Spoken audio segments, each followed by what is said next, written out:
জীবাণু, মশা, তারপরে মাছি, তেলাপোকা, ইঁদুর ঢুকে না।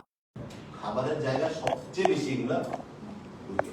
এদের মানে প্রোটেক্ট করা, যারা প্রোটেক্ট করে বিভিন্ন উপায়ে, দেখেন এখানে আছে ফিজিক্যাল মেথড এবং কেমিক্যাল মেথড, লাল কালিতে লেখা আছে ফিজিক্যাল মেথড, হ্যাঁ, আর কেমিক্যাল মেথড। কিছু আছে আমরা ধরেন ইঁদুরে একটা ওই যে কি বলে আঠা কিংবা ওই যে কিছু থাকে না, ঢুকে গেলে আটকে যায়, হ্যাঁ, এটা হচ্ছে ফিজিক্যাল মেথড। আর একটা হচ্ছে কেমিক্যাল মেথড। কেমিক্যাল মেথডটা কি?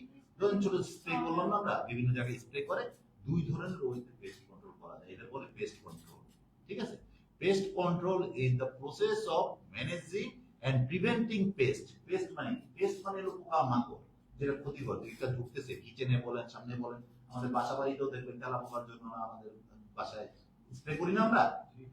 এগুলো হচ্ছে পেস্ট, ছোট ছোট যে জীবাণু, এগুলো হচ্ছে পেস্ট। সাথে ইনসেক্টস কি? পোকামাকড়, ছোট ছোট পোকামাকড়, হ্যাঁ।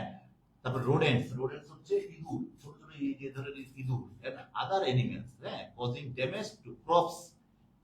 ক্রপস মানে কি? আমাদের যে শস্য, আমরা যে জিনিসগুলো খাবার জন্য রাখি, এগুলা খেয়ে ফেলে না, খেয়ে ফেলে। তারপরে বিল্ডিংস, অনেকে বিল্ডিং এরও ক্ষতি করে না। And other area, there are variety pest control methods.